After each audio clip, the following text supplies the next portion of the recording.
welcome. A lot of discussion in the OSINT community about what the future looks like. What do you see over the horizon for people in this space regarding access to data, regarding what data is open source and what continues to be proprietary, any of that in the future?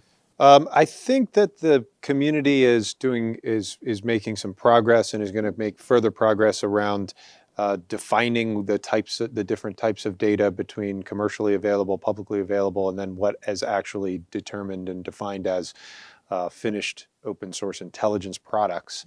So I think those definitions are becoming clearer with all of the policy narratives that are being and policy directives that are being released.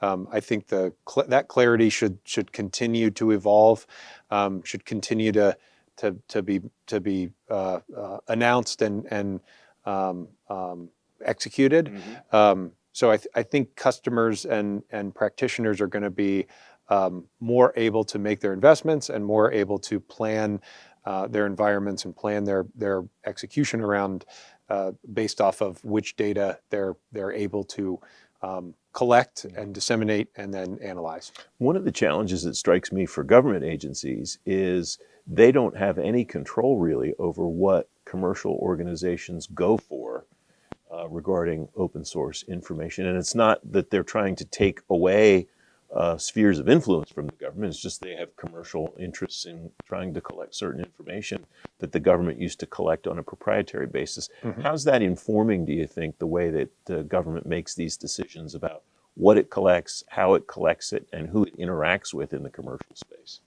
I agree. There's as big of an appetite in the commercial realm for open source, collected data as there is in government. I would say the government is much more concerned with privacy and what is actually contained within that data on U.S. citizens, U.S. persons. So I would say that's the key differentiator versus the commercial realm probably has less sensitivity towards the data that's collected on U.S. persons and on that would be pertain to our government's privacy standards. How does that inform the way that companies that want to do business with the government should think about the way that they're collecting their data and the way that they're curating that data? I would suggest that any of the companies in the OSINT space that are collecting data do a good job cataloging, classifying their data based on those privacy standards that the government is now starting to release in their executive policy directions, and understand those definitions. As those definitions become more clear, track that policy narrative closely, and then classify their data along those lines so that they can deliver the government data products that fit those classification standards. What can companies in this space do to serve the government better, given some of the issues that you just described, especially the way you expect to see this space evolve over time? And what can the government do to interact better with the companies that are working with it in the OSINT space? So I think it comes down to engagement, industry, government engagement.